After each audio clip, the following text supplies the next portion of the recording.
Brian Fritz here with WWE superstar Wade Barrett in Miami for WrestleMania 28 weekend down here South Beach. Have you got an opportunity to go out on the beach and enjoy yourself a little bit yet? No, I literally got here about 6 p.m. yesterday. By 8 p.m. I was stood here at the Access Arena and I was signing for the fans for a couple of hours. I went back home then, went to bed. I had to get up today at 5 for media with you guys. So literally I haven't stopped since I got here, and really for the next few days it's going to be non-stop. We've got this great event here, Access, for the fans to come out to, and I'm very busy with that. I'm very excited for it. Yeah, even for people that are not going to be competing on the card, you sure keep busy these weekends, don't you? That's right, they get the money worth out of us. I'm injured at the moment, unfortunately. I was going to be on the WrestleMania show, but I got a nasty elbow injury a few weeks ago and I've had surgery on that. So probably in about 4 months' time I'll be back in action. But in the meantime, like I say, I'm making the most of being here as a fan and meeting a lot of people, and very much looking forward to the show on Sunday. I was going to ask you about the injury because, I mean, it has to be devastating. No,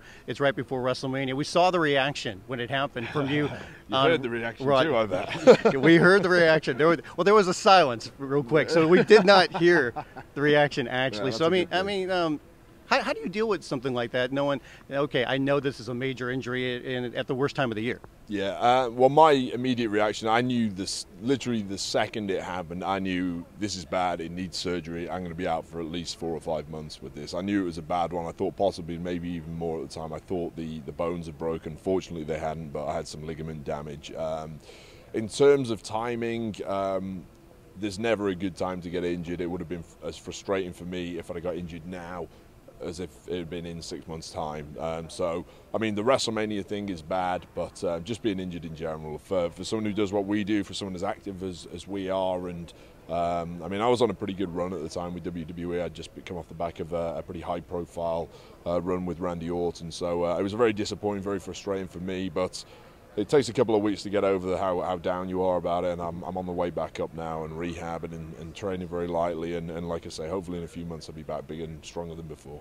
Obviously accidents happen in this business, but that match was rather chaotic, to say the least. How can you avoid something like that, or is there any way to avoid it when you've got a match like that with so many people involved and bodies literally flying everywhere? Well, what happened with me, I think, is just a freak accident. I mean, we always tell people don't try this at home because it is very dangerous. We're highly trained. I've been doing this for 8.5 years. I've been trained by the best people in the world, and you know, accidents do happen, just like on a football field or in ice hockey or whatever sport you watch. I mean, stuff does happen. There's not a lot else we could have done to prevent this happening. It was no one's fault. It was something where just the cards fell badly for me that day. You can analyse it. There's nothing we could have done. It's something that probably on 10 occasions previously I've done stuff where I really should have been injured, but I've managed to get away with it. But on this occasion it just didn't work out for me, and you can never predict when it's going to happen. You just have to hope it doesn't happen very often, or you stay away from it as long as possible, and when it does happen you just have to rehab and get back as quickly as you can, and that's all I'm focused on right now. You get to sit back, enjoy the festivities a little bit, watch WrestleMania 28, also the Hall of Fame the night before. You've been around Edge for a little while. Tell me some thoughts and memories of Edge being around him as he gets set to go into the Hall of Fame. It's great to see Edge going in there. He's like probably the first of the guys who I've actually competed against and been in the ring with, who's actually gone into the Hall of Fame. So that's great for me to see a guy like him go up there. He's somebody who I've been in WWE now for about 2 years, and he was one of the veterans who when we first got here as Nexus and NXT and stuff like that, he was one of the guys who really reached out to us and really helped us out, gave us some advice, was always very nice to us in the locker room, which wasn't universal at the time. You know, when you first break into a locker room, it's very difficult to get to know guys, especially some of the veterans can be very standoffish, but Edge was never like that. He was always one of the first ones to welcome us in. So I'm very pleased to see him going in there. Very excited to watch him get his awards and stuff on Saturday night. And good luck to him. I'm very proud for him.